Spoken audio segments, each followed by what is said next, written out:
YG 엔터테인먼트의 모든 직책과 업무를 내려놓고 진실을 밝히겠다며 사퇴했던 양현석 전 대표가 이번에는요, 원정 도박 의혹을 받고 있습니다. 네, 미국 라스베가스에서 수억 원의 도박을 했다는 건데 사실 외국 여행하면서 카지노 가는 분들은 많이 있는데 양 전 대표는 VIP 룸을 방문했고 이 VIP 룸을 이용을 하려면 수십억 원, 15억 원 예치를 해야 된다고 하더라고요. 최영일 평론가님. 네, 이 사건이 일단은 이제 경찰이 내사 단계에서 공식 수사로 전환할 것으로 밝혔습니다. 왜냐하면 자료가 확보됐다는 거예요. 네. 라스베가스 저도 갔습니다. 슬롯 머신에 코인 넣고 해보죠. 누구나 도박 관광 가면 하시는 거예요, 해보죠. 그럼? 도박 아니죠. 그 기준이 저는 한 10,000원도 안 쓴 것 같습니다. 그리고 금액들을 정해놓고 가서 이제 즐기다 오는데 지금 이 수준 도박이라고 하는 게 이제 아까 이후에 이제 김 변호사님이 정의를 해주시겠지만, 자 이제 이 양현석 전 대표의 경우를 보시자고요.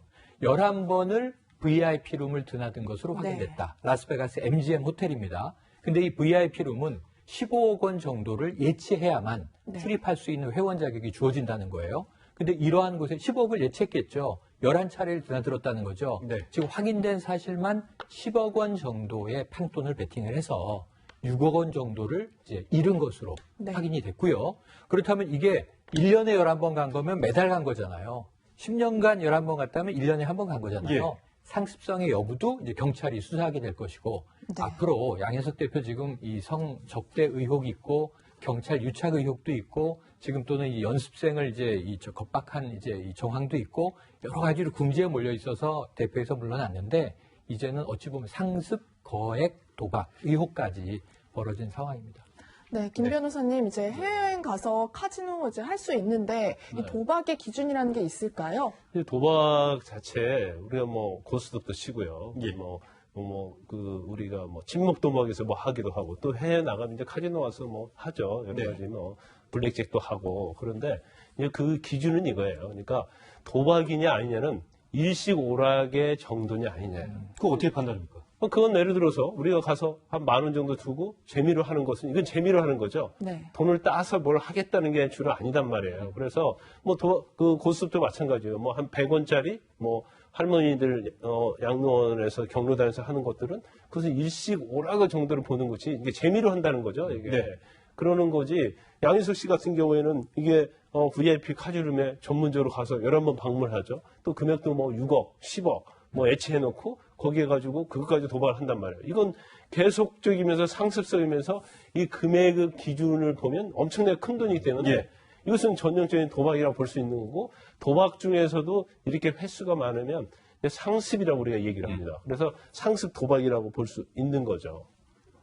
네, 장영 교수님 또 이 도박 의혹에 승리 씨가 또 거론이 되고 있습니다. 승리 씨가 왜 또 승리 씨가 훨씬 먼저 거론이 됐었죠. 그리고 승리 씨는 그 단체 대화방 이런 거 공개됐을 때 이미 본인이 그 현금 사진 이런 거 올려가지고 내가 얼마 했는데 얼마 잃었느니 어쩌니 해서 그 당시에 이미 승리 씨가 불법 원정 도박에 대한 이슈가 한번 됐었고 그 당시에 승리 씨는 이렇게 해명을 했었죠. 이게 사실이 아니라 내가 허풍 떤 것이다. 이렇게까지 하지도 않았다. 이제 부인을 했었는데 지금 점점 이제 나오는 내용들을 보면 승리 씨가 평소에도 나의 롤 모델은 양현석 사장님이다라고 이야기를 했다는 거 아니겠어요? 그리고 이 말이 조금 해석이 되는 게 그동안 승리 씨가 문제가 됐던 모든 것들 예를 들면 주점을 일반 음식점으로 하고 주점으로 했고 불법적으로 뭐를 했고 모든 것들이 YG에서 했던 수법과 너무나 똑같았어요. 그래서 정말 양현석 따라하기를 하는 듯이 보였는데 도박마저도 비슷하게 했다라는 거고 조금 더 이제 이슈가 되고 있는 건 오히려 양현석 씨보다도 승리 씨가 더 큰 금액을 도박을 했고 손실 금액이 더 크다라는 거죠. 아까 양현석 씨는 10억 원 정도를 미국 갈 때마다 해서 판돈을 맡기고 이 중에서 6억 정도 손실을 봤다라고 하는데 승리 씨 같은 경우에는 한 20억이 넘는 판돈을 썼고 13억이 넘는 그러니까 정말 투자한 금액도 2배. 손실 금액도 2배가 넘는 금액을 똑같이 또 했다.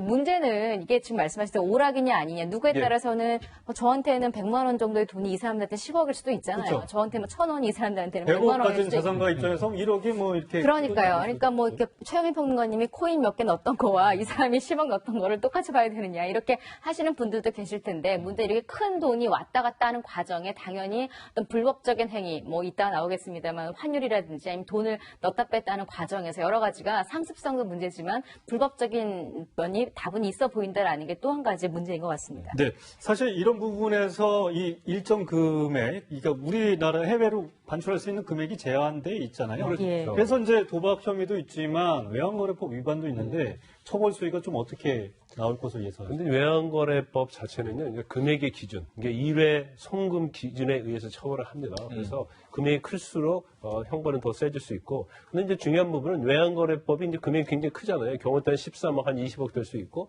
그다음 도박 자체는 또 상습성이 인정이 된단 말이에요. 네. 그래서 이런 부분을 합치면 형량이 굉장히 높아질 수밖에 없고, 이런 상황에서 실형이 나온 사례도 상당히 있어요. 네. 더군다나 지금 수사를 하고 있는 수사기관에서는 지금 마카오 관련된 수사가 좀 중요할 것 같아요. 마카오 자체는 환치기 하기도 굉장히 좋고요. 아, 예. 근데 도박하는 데서 환경이 굉장히 좋습니다. 사실 자금 세탁을 많이 그래서 하죠. 승리도 마찬가지고 양현석도 마찬가지고 거기서 워낙 한국에서 유명하기 때문에 네. 거기서 돈을 잘 빌려준다는 거예요. 그리고 수금은 한국에 와서 하는 거예요. 이게 전형적인 이제 환치기라고 볼 수 있는 거죠. 네, 알겠습니다.